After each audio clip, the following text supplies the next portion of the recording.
اعوذ باللہ من الشیطان الرجیم بسم اللہ الرحمن الرحیم صلی اللہ علیہ حبیبہ سیدنا محمد وآلہ وصحبہ وبارک وسلم۔ یا اللہ کریم اپنے صفت نور اور صفت علیم سے مدد فرما، خاص کرم فرما۔ سورۃ صاد آیت نمبر 65 سے 88 تک کا ترجمہ پڑھیں گے اور پھر اس کی تفسیر ہوگی۔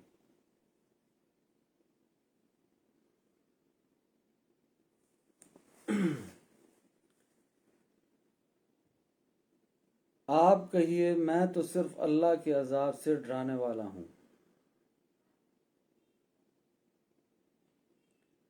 اور اللہ کے سوا کوئی عبادت کا مستحق نہیں ہے،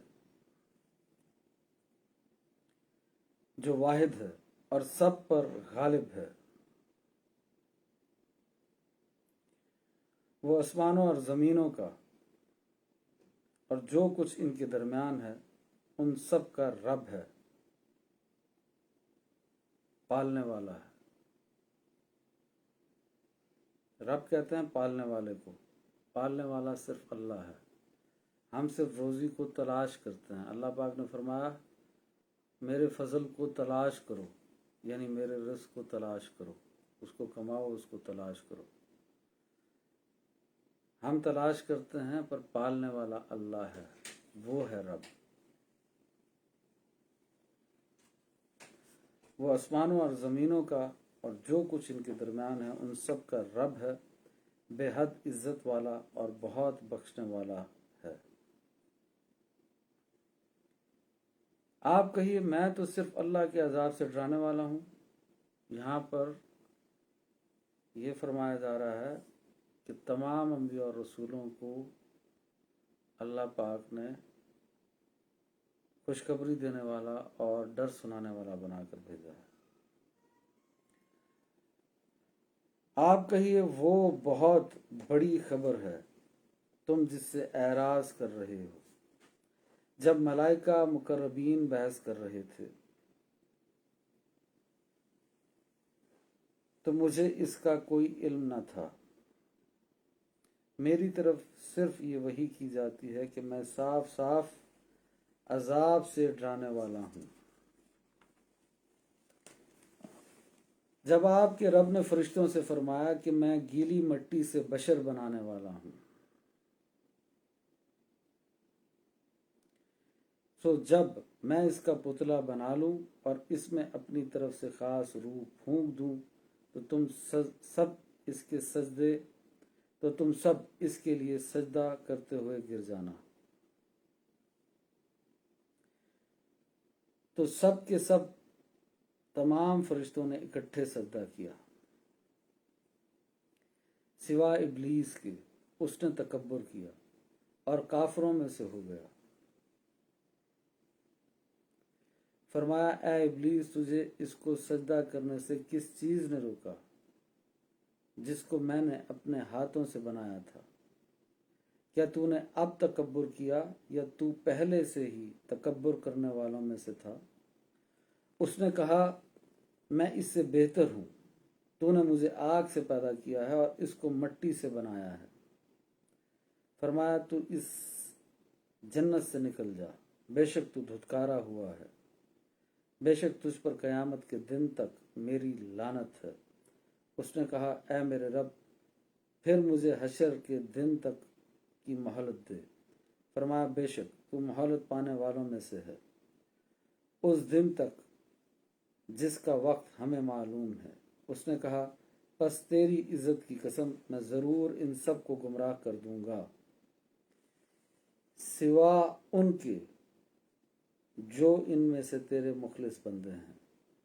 فرمایا پس یہ برحق ہے اور میں حق بات ہی فرماتا ہوں کہ میں تجھ سے اور تیرے تمام پیروکاروں سے ضرور جہنم کو بھر دوں گا۔ فرمایا پس یہ برحق ہے اور میں حق بات ہی فرماتا ہوں کہ میں تجھ سے اور تیرے پیروکاروں سے ضرور جہنم کو بھر دوں گا۔ آپ کہیے میں تم سے اس پیغام کو پہنچانے پر کوئی معاوضہ طلب نہیں کرتا اور نہ میں تکلف کرنے والوں میں سے ہوں۔ یہ قرآن تو صرف تمام جہان والوں کے لیے نصیحت ہے، اور تم اس کی خبر کو ضرور کچھ عرصہ بعد جان لو گے۔ اس کی تفسیر جو بابا جی کریں گے وہ تو کریں گے، پر پہلے میں خود سے اس کی تفسیر مختصر طور پر کرتا ہوں کہ آپ کہیے میں تو صرف اللہ کے عذاب سے ڈرانے والا ہوں، تمام انبیاء کو خوشخبری دینے والا اور ڈر سنانے والا اللہ نے بنا کر بھیجا، اور اللہ کے سوا کوئی عبادت کا مستحق نہیں جو کہ واحد ہے اور سب پر غالب ہے۔ تمام حکومت، تمام اختیار، تمام طاقت، ہر چیز جو ہے وہ صرف اللہ کا اختیار ہے، اور کسی کے پاس کوئی اختیار نہیں، کوئی اختیار نہیں۔ پھر ان کا انبیاء کا اختیار کہاں گیا؟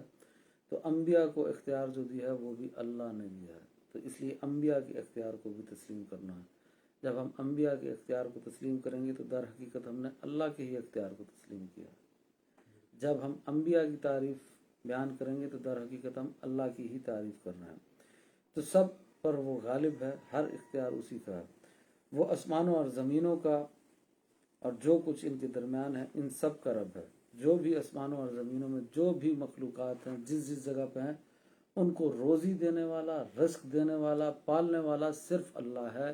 کوئی کسی کو پالنے والا نہیں ہے، کوئی کسی کو رزق دینے والا نہیں ہے۔ آپ صرف رزق کو تلاش کر سکتے ہیں۔ رزق کو پیدا کرنے والا بھی اللہ ہے، اور رزق دے کر آپ کو پالنے والا بھی اللہ ہے۔ اللہ نے فرمایا میرے فضل کو تلاش کرو، یہ نہیں فرمایا میرے فضل کو پیدا کرو۔ یہاں فضل سے مراد رزق ہے، تو رزق کو تلاش کرنے کا کہا گیا ہے۔ ہم محنت کوشش کریں گے، رزق کو تلاش کریں گے، نہ کہ پیدا کریں گے۔ پیدا اس کو اللہ نے کیا ہے، لہٰذا وہی پالنے والا ہے، آپ اور میں پالنے والے نہیں ہیں۔ ہم میں سے کوئی یہ دعویٰ نہیں کر سکتا۔ ان کا جی کیوں نہیں، ماں باپ بھی تو پالتے ہیں، وہ بھی تو پالتے ہیں، تو پالنا ٹھیک ہے، آپ کہیں لفظ پالنے کا، بہرحال پالنے کا جو عربی لفظ ہے یہ کیا ہے؟ رب۔ جب آپ کہتے ہیں نا کہ یہ پالنے والا ہے، یہ مجھے پال رہا ہے، تو اس کا مطلب ہے آپ اس کو رب کہہ رہے ہیں، ٹھیک ہے؟ تو پالنے والا اللہ ہے۔ تو رب کا جو معنی ہوتا ہے یہ ہوتا ہے پالنے والا، کہ وہ تمام جہانوں کا رب ہو۔ تو بہرحال رزق کو ہم تلاش کریں گے، اور پالنے والا صرف وہی ہے۔ وہ آسمانوں اور زمینوں کا اور جو کچھ ان کے درمیان ہے ان سب کا رب ہے، بے حد عزت والا اور بہت بخشنے والا ہے۔ تمہارے کہنے سے کوئی فرق نہیں پڑے گا کہ تم خدا کو مانو یا نہ مانو، تم اس کی عزت کرو یا نہ کرو، وہ پہلے سے ہی عزت والا ہے۔ اس کی عزت میں کوئی کمی نہیں آئے گی کہ کوئی کافر اس کو انکار کر دیں، پوری دنیا کافر ہو جائے، کوئی ایک شخص بھی نہ رہے، سارے کے سارے کافر ہو جائیں، اس کی شان میں کوئی کمی آنے والی نہیں ہے۔ تمام دنیا والے مسلمان ہو جائیں، اس کی شان میں ذرا برابر بھی اضافہ نہیں ہوگا۔ اس غلط فہمی اور خوش فہمی سے ہر کوئی باہر نکل جائے، چاہے وہ مسلمان ہو یا کافر ہو، کہ اس کی وجہ سے اللہ کی عزت میں کوئی اضافہ ہونے والا ہے۔ وہ پہلے سے بے حد عزت والا ہے، تیرے اور میرے عمل سے اس کو کوئی فرق نہیں پڑتا کہ تو کام نہیں کرے گا، تو بات نہیں مانے گا، تو ذکر نہیں کرے گا، تو نماز نہیں پڑھے گا، کوئی فرق نہیں پڑے گا اس کو۔ وہ بے حد عزت والا ہے اور بہت بخشنے والا ہے۔ آپ کہیے وہ بہت بڑی خبر ہے تم جس سے اعراض کر رہے ہو۔ جب ملائکہ مقربین بحث کر رہے تھے، جس خبر کا تم انکار کر رہے ہو وہ بہت بڑی خبر ہے کہ فرشتے جب آپس میں بحث کر رہے تھے، اور وہ کس بات پہ بحث کر رہے تھے؟ خلیفہ بنانے کے اوپر بحث کر رہے تھے، اور آج بھی خلافت پہ ہی بحث چل رہی ہے۔ شریعت کا نظام نہیں ہوگا، خلافت کا نظام نہیں ہوگا، جمہوریت کا نظام ہوگا۔ پہلی بحث کس نے کی تھی؟ پہلی بحث شیطان نے کی تھی۔ وہ ایک نیک جن تھا، اس نے یہی بحث کی تھی۔ بات یہ ہے کہ سب سے پہلے اللہ نے جنات کو پیدا کر کے زمین میں بھیجا، جنات کو اللہ نے پیدا کر کے زمین میں بھیجا اور ان کو اپنا خلیفہ بنایا۔ پھر وہ زمین میں کئی ہزار سال رہے، پھر بعد میں انہوں نے قتل و غارت کرنا شروع کر دی، فتنہ فساد کرنا شروع کر دیا، پھر ان کو مہلت دی گئی، پھر بھی وہ باز نہیں آئے۔ پھر اللہ کے حکم سے فرشتے عذاب لے کر آئے اور ان سب کو مار دیا، سوائے ان کے جن کو اللہ نے چاہا وہ بچ گئے، اور وہ سمندروں اور جزیروں میں بھاگ گئے، وہ جنات۔ تو انسان سے پہلے اللہ نے خلیفہ اپنا کس کو بنا کر بھیجا تھا؟ جنات کو بنا کر بھیجا تھا، اور انہی میں ایک نیک جن تھا جس کا نام عزازیل تھا۔ اس نے بڑی زمین میں عبادت کی، پھر وہ پہلے آسمان کے فرشتوں کو پسند آ گیا، پھر پہلے آسمان کے فرشتوں نے دعا کی، اس کو آسمان پر اٹھا لیا گیا، تو پہلے آسمان کے فرشتوں نے اس کو عبادت کے مزید طریقے سکھائے اور وہ ان کے ساتھ عبادت کرنا شروع ہو گیا۔ یہ عزازیل ہے۔ اور پھر دوسرے آسمان کے فرشتے، پھر تیسرے، اور ایسے 7ویں آسمان تک وہ پہنچ گئے۔ اور وہ بڑا زاہد تھا، عابد تھا، متقی تھا، پرہیزگار تھا، بڑی خوبیاں تھیں اس میں۔ عاشق نہیں تھا، وہ محبت کرنے والا نہیں تھا، ادب کرنے والا نہیں تھا، علم والا تھا، بہت بڑا عالم تھا، عاشق نہیں تھا، محبت کرنے والا نہیں تھا، پہنچ گیا آسمانوں پر۔ اس کو اللہ پاک نے فرمایا کہ میں ایک خلیفہ بنانے جا رہا ہوں، جو اگلی آیتوں میں آ رہا، میں اس آیتوں کی طرف چلتا ہوں۔ تو اللہ پاک نے فرمایا میں زمین میں اپنا ایک خلیفہ بنانے جا رہا ہوں۔ تو فرشتوں نے کیا کہا؟ تو ایسے کو خلیفہ بنائے گا جو زمین میں جا کر قتل و غارت کریں گے، جبکہ ہم تیری پاکی اور تسبیح بیان کرتے ہیں۔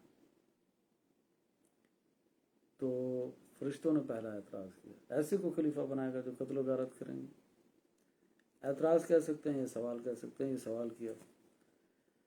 تو انہوں نے یہ کیوں کیا؟ کیونکہ انہوں نے جنات کو پہلے دیکھا ہوا تھا کہ جنات کو بھی خلیفہ بنایا تھا، اور انہوں نے بھی زمین میں قتل و غارت کی۔ اب تو انسانوں کو بنائے گا، وہ بھی قتل و غارت کریں گے، اور جب کہ ہم تیری پاکی اور حمد بیان کرتے ہیں۔ تو مطلب اشارہ اپنی طرف کیا۔ آج کہتے ہیں خلافت کچھ نہیں، سارا معاملہ ہی خلافت سے چل رہا ہے، سارا معاملہ ہی خلیفہ پر چل رہا ہے۔ پہلے جن خلیفہ، پھر انسان خلیفہ، بیچ میں فرشتوں سے پوچھا تو انہوں نے اپنی طرف اشارہ کر دیا کہ جب کہ ہم تیری پاکی اور حمد بیان کرتے ہیں، مطلب وہ یہ کہنا چاہ رہے تھے ہمیں خلیفہ بنا۔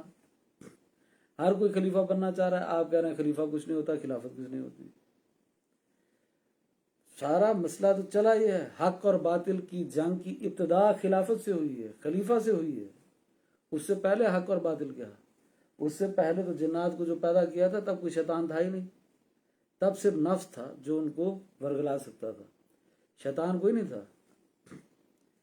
تو اب یہ آسمان پر جب پہنچ چکے ہیں تو اس کے بعد ان آیتوں کے ساتھ ساتھ اس کی تشریح کرتے ہیں۔ تو آپ کہیے وہ بہت بڑی خبر ہے تم جس سے اعراض کر رہے ہو۔ جب ملائکہ مقربین بحث کر رہے تھے تو مجھے اس کا کوئی علم نہ تھا، میری طرف صرف یہ وحی کی جاتی ہے کہ میں صاف صاف عذاب سے ڈرانے والا ہوں۔ رحمت کی باتیں سنا ہے، مولوی ہر وقت ڈراتے رہتے ہیں، رحمت کی بات ہی نہیں کرتے۔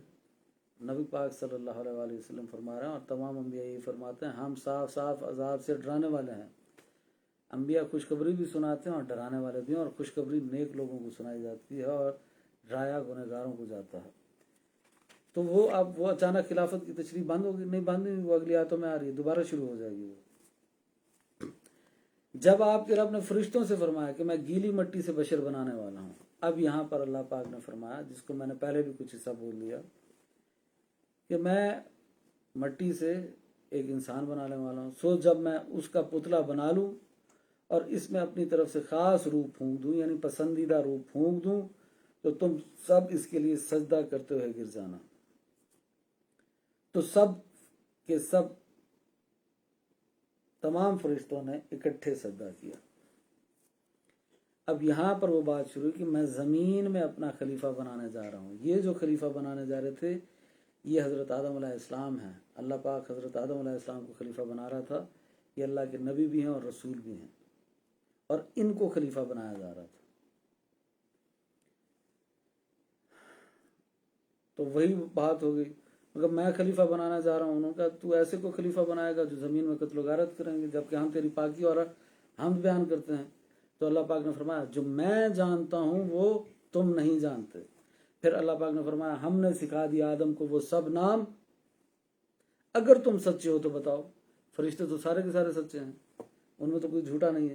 پھر بھی اللہ پاک نے فرمایا اگر تم سچے ہو تو جو آدم کو میں نے سب نام سکھا دیے ہیں ان میں سے وہ نام بتا دو۔ اچھا وہ جو سب نام سکھا دی، تو نام کیا؟ زاہد، ابو بکر، یہ وہ ایسے نام سکھا دیے، حسن، محسن، یہ نام سکھا دیے. یہ نہیں کہ تمام اشیاء کا علم سکھا دیا. نام سکھا دیا مطلب جتنی اشیاء کا اللہ پاک چاہتا تھا ان چیزوں کا علم سکھا دیا. اللہ پاک نے فرمایا اگر تم سچے ہو تو تم بتاؤ. تو فرشتوں نے آگے سے کیا عرض کی؟ فرشتوں نے کہا ہم نہیں جانتے مگر اتنا جتنا تو نے ہمیں بتایا ہے. پھر فرشتوں کو حکم دیا گیا اور جن، ایک ہی جن کھڑا ہوا تھا، یہ عزازیل، یہ جو جن کھڑا ہوا تھا یہ ایک نیک جن کھڑا ہوا تھا.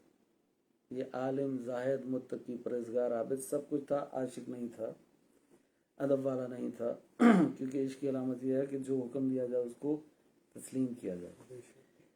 پھر اللہ پاک نے کیا فرمایا آگے؟ سو جب میں اس کا پتلا بنا لوں اور اس میں اپنی طرف سے خاص روح پھونک دوں تو تم سب اس کے لیے سجدہ کرتے ہوئے گر جانا. تو سب کے سب تمام فرشتوں نے اکٹھے سجدہ کیا سوائے ابلیس کے. اس نے تکبر کیا اور کافروں میں سے ہو گیا.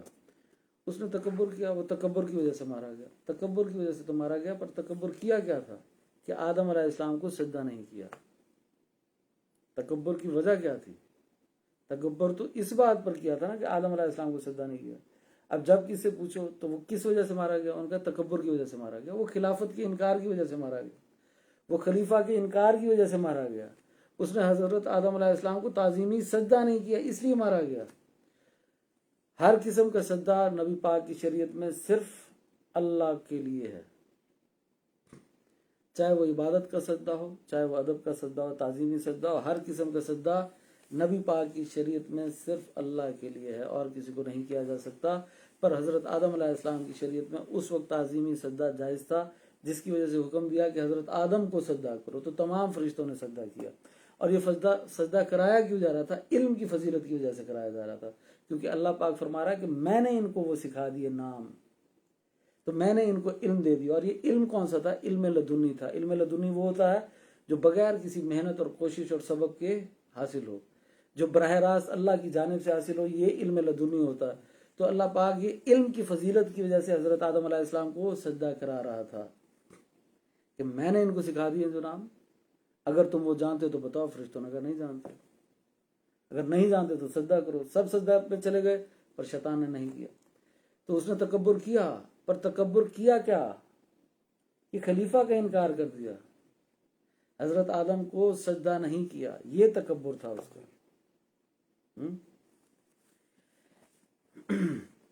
تو ثابت یہ ہوا کہ خلیفہ کا انکار کرنا، خلافت کا انکار کرنا، یہی تکبر ہے. اور یہیں سے حق اور باطل کی جنگ شروع ہوئی تھی. سب سے پرانا نظام جو ہے وہ خلافت کا نظام ہی ہے. اتنا پرانا ہے کہ انسان بھی تب موجود نہیں تھا. خلافت کے نظام کی جو تاریخ ڈھونڈتے رہتے ہیں کہ یہ کتنا پرانا ہے، یہ اتنا پرانا ہے کہ تب تو انسان بھی موجود نہیں تھا. خلافت کا نظام تو تب سے آ رہا جب جن زمین میں تھے، تب سے خلافت کا آ رہا ہے.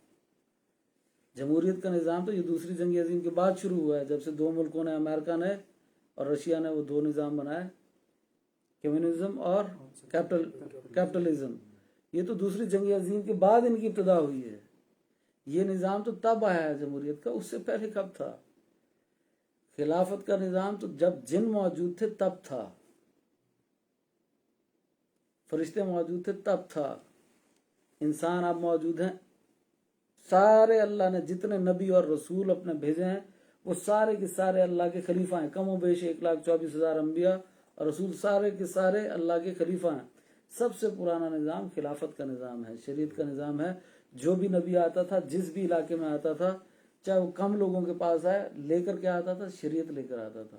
اور فیصلے کس سے کیے جاتے تھے؟ شریعت کی روشنی میں کیے جاتے تھے. تو جب شریعت کی روشنی میں فیصلے کیے جاتے تو یہی تو اسلامی ریاست ہے، یہی تو خلافت ہے. یعنی جب قرآن سنت کے مطابق فیصلہ ہوگا آج تو وہی خلافت ہے. اور تب قرآن سنت نہیں تھا، تو جو بھی کتاب اس وقت موجود تھی یا جو بھی شریعت اس وقت موجود تھی، اس شریعت کی روشنی میں انبیاء فیصلے کرتے تو شریعت کا نظام تھا. تو سب سے پرانا نظام خلافت کا ہے. بعد میں بادشاہت کا نظام آیا. اور یہ جو جمہوریت کا ہے اور یہ نظام، یہ تو دوسری جنگ عظیم کے بعد، یہ تو ابھی کی بات ہے. جن کے لیے آپ شور مچا رہے ہیں ان کی تو اپنی کوئی تاریخ نہیں ہے، یہ تو کل کے نظام ہے. تو حق اور باطل کی جنگ شروع ہونے کی وجہ کیا ہے؟ خلافت ہے، خلیفہ کا انکار ہے۔ آپ پڑھ دیتے ہیں کہ آیت میں لکھا ہوا ہے تکبر کی وجہ سے، وہ تکبر کے پیچھے وجہ کیا ہے؟ تکبر کیا کس بات پہ ہے؟ کہ خلیفہ کو نہیں ماننا نا، خلیفہ کو سجدہ نہیں کرنا۔ اللہ کو تو وہ مانتا ہے، اللہ کو مانتا ہے کہ نہیں مانتا؟ مانتا ہے۔ زمین میں نیک صالح جن تھا، آسمانوں میں نیک صالح جن تھا، اللہ کو تو مانتا ہے، اس کی عبادت کرتا ہے، زاہد ہے، متقی، عابد ہے، پرہیزگار ہے۔ کیوں نہیں مانتا؟ بالکل مانتا ہے اللہ کو۔ انکار کس کا کر رہا ہے؟ اللہ کے نبی کا، رسول کا انکار کر رہا ہے۔ آج بھی جو کہیں ہم صرف اللہ پر ایمان لاتے ہیں، نبی پر، رسول پر ایمان نہیں لاتے، وہ مسلمان نہیں ہیں، وہ ایمان والے تو نہیں ہیں۔ اسلام کے کسی ایک بھی بنیادی عقیدے کا انکار کر دیا جائے وہ کافر ہے۔ اگر کوئی کہا میں صرف اللہ پر ایمان لاتا ہوں، آخرت پر ایمان لاتا ہوں، قیامت پر ایمان لاتا ہوں، قرآن پر لاتا ہوں، نبی پاک پر نہیں لاتا، وہ کافر ہو جائے گا، دائرہ اسلام سے خارج ہو جائے گا۔ کسی ایک نبی کا انکار کر دے، وہ کہا میں نبی پاک پر ایمان لاتا ہوں، حضرت عیسیٰ پر نہیں لاتا، تب بھی کافر ہو جائے گا۔ ایک نبی کا انکار کرنا بھی کفر ہے۔ تو انکار تو نبی کا ہو رہا ہے۔ تو بات ہوئی یہ کہ اللہ پاک نے فرمایا جب آپ کے رب نے فرشتوں سے فرمایا کہ میں گیلی مٹی سے بشر بنانے والا ہوں، سو جب میں اس کا پتلا بنا لوں اور اس میں اپنی طرف سے خاص روح پھونک دوں تو تم سب اس کے لیے سجدہ کرتے ہوئے گر جانا۔ تو سب کے سب تمام فرشتوں نے اکٹھے سجدہ کیا۔ میں نے یہاں پر ایک بات بتائی تھی، سجدہ کیوں کرایا جا رہا تھا؟ علم کی فضیلت کی وجہ سے، کہ سب سے بڑا درجہ کس کا ہے؟ علم کا ہے۔ نبی پاک صلی اللہ علیہ وآلہ وسلم کو تمام انبیاء میں جو فضیلت دی گئی ہے، یہ کس بنیاد پر دی گئی ہے؟ کہ آپ سب سے زیادہ علم والے ہیں، سب سے زیادہ علم آپ کے پاس ہے۔ اور اس وقت سب سے زیادہ علم کس کو دیا اللہ نے؟ حضرت آدم کو۔ حالانکہ فرشتے پہلے سے موجود تھے۔ حضرت آدم علیہ السلام کی روح کو تو اللہ نے پہلے بنا دیا تھا، پر جسم کو پہلے نہیں بنایا تھا۔ اس لیے یہاں روح بنانے کا ذکر نہیں کیا جا رہا، یہاں پر یہ فرمایا جا رہا ہے کہ پتلا جب میں اس کا بنا لوں، جسم جب میں اس کا بنا لوں، اور پھر اس میں اپنی پسندیدہ روح پھونک دوں۔ روح پہلے سے موجود تھی، سمجھ میں آ رہی ہے؟ تو حضرت آدم علیہ السلام کی روح تو پہلے سے موجود تھی، پر جسم نہیں تھا۔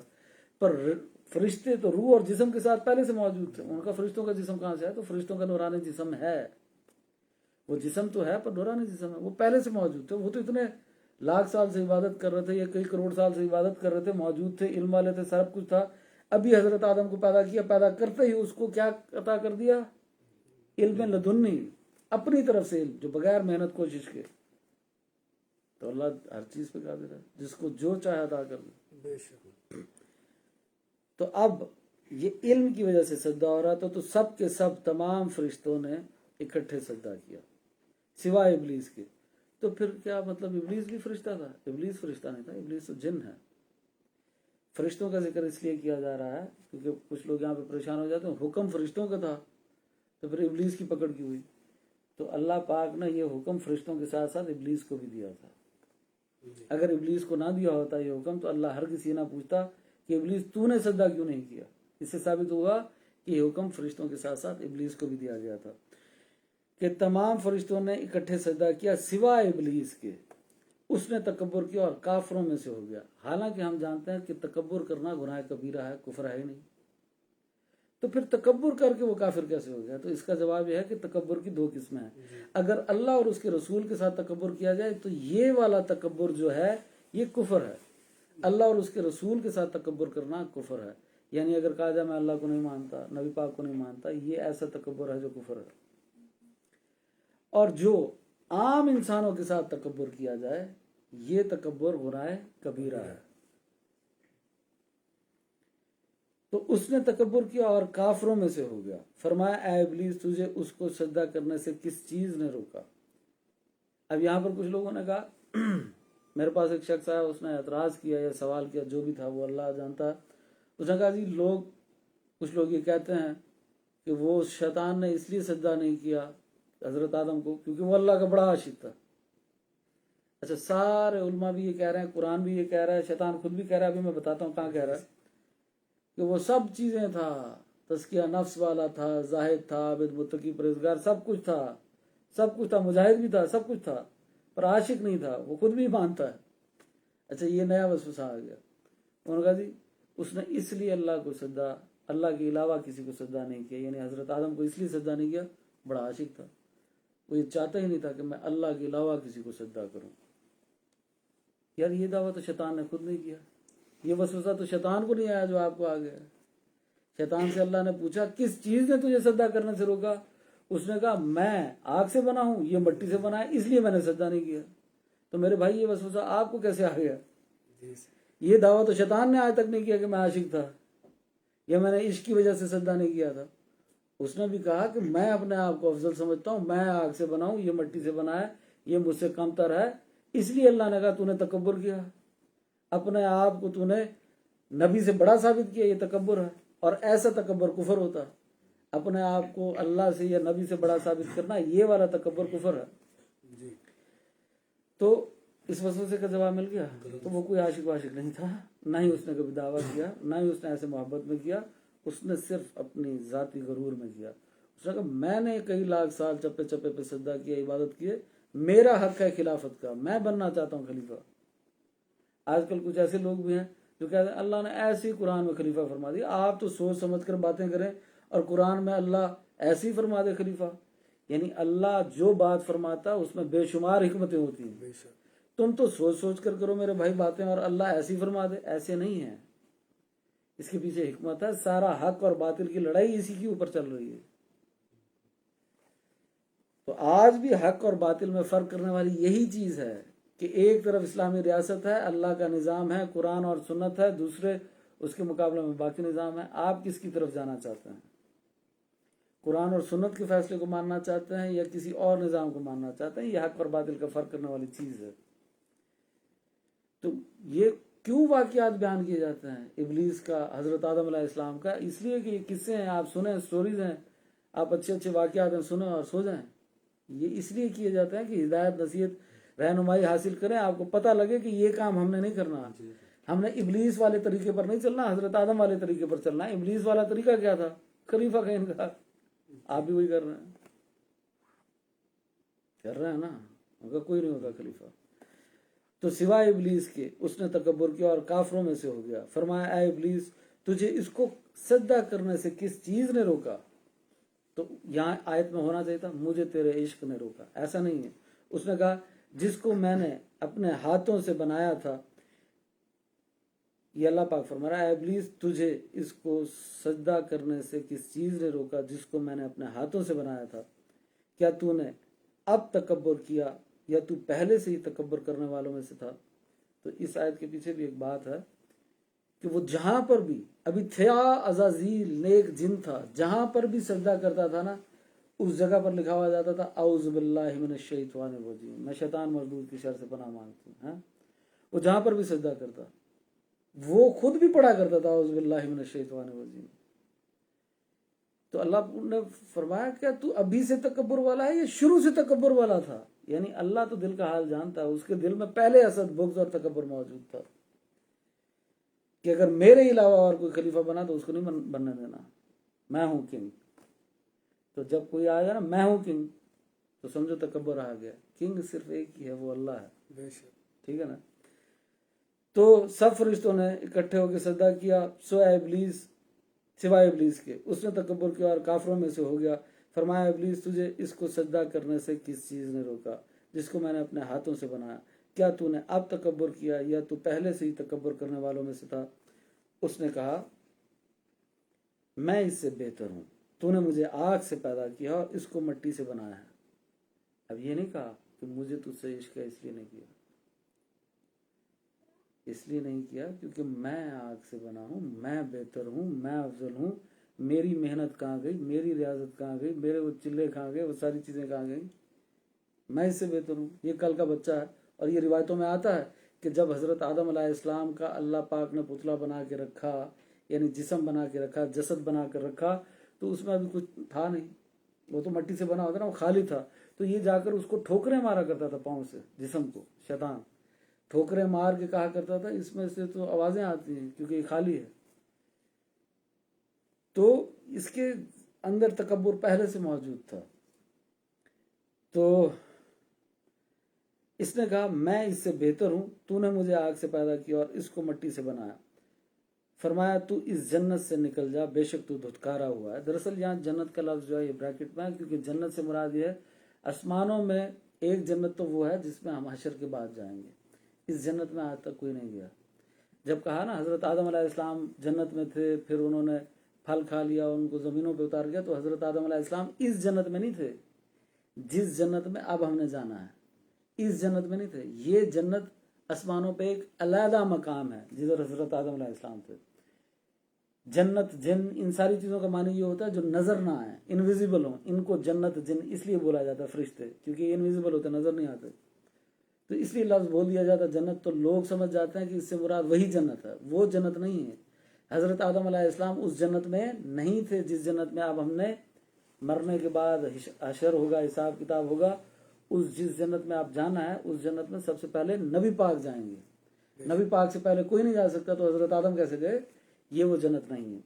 یہ سب علماء جانتے ہیں اس بات کو، ویسے ہی آپ کو سمجھانے کے لیے بات کر رہا ہوں۔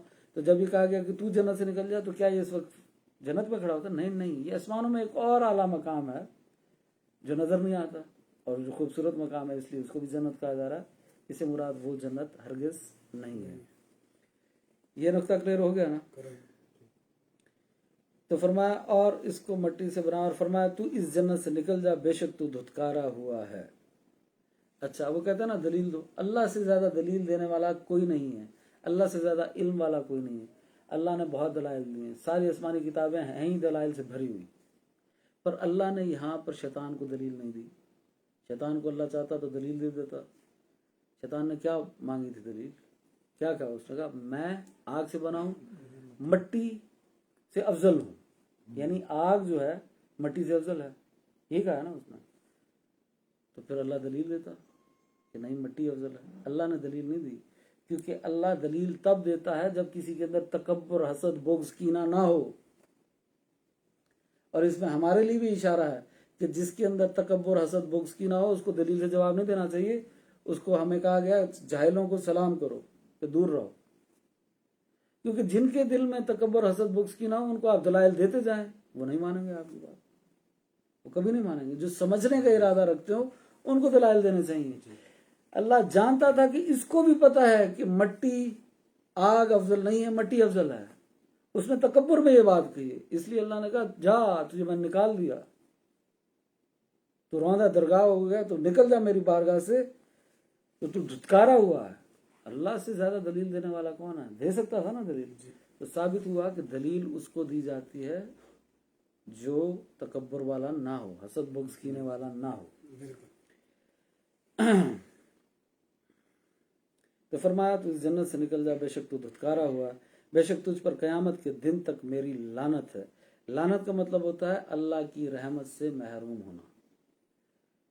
تو اس کو اعوذ باللہ من الشیطان الرجیم ہر جگہ پہ لکھا ہوا نظر آتا، تو پھر اس کو لعنت کا توق بھی نظر آتا تھا کہ لعنت کا ایک توق ہے جو اس کے نہیں، جو کسی کے گلے میں ڈالا جائے گا۔ اور پھر اس نے لوہے محفوظ میں بھی پڑھ رکھا تھا کہ کوئی ایک شخص ہوگا جو شیطان بن جائے گا۔ فرشتوں نے آگے اس سے دعا کرائی، فرشتوں نے کہا اب وہ واقعہ بڑا قریب ہے کہ اب سجدے کا حکم دیا جائے، اور کوئی ایک شخص شاید سجدہ نہ کرے، تو ہمیں ڈر ہے کہ کہیں ہم گمراہ نہ ہو جائیں۔ اس نے کہا ہاں میں تو بڑا نیک ہوں، مجھے کوئی ڈر نہیں ہے، بہرحال تو دعا کرتے ہیں اللہ تم پہ رحمت کرے، تم ان میں سے نہ ہو۔ اس نے ان کے لیے دعا کر دی کہ اللہ تمہیں محفوظ رکھے۔ تو خیر، تو لعنت سے یہ بات نکلی تھی کہ لعنت کا مطلب ہوتا ہے اللہ کی رحمت سے محروم ہونا۔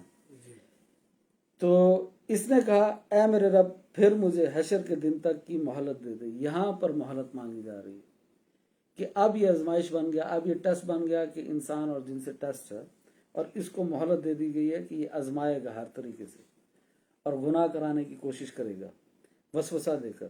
فرمایا بے شک تو مہلت پانے والوں میں سے ہے۔ تو اللہ نے اس کو اجازت دے دی اس دن تک جس کا وقت ہمیں معلوم ہے۔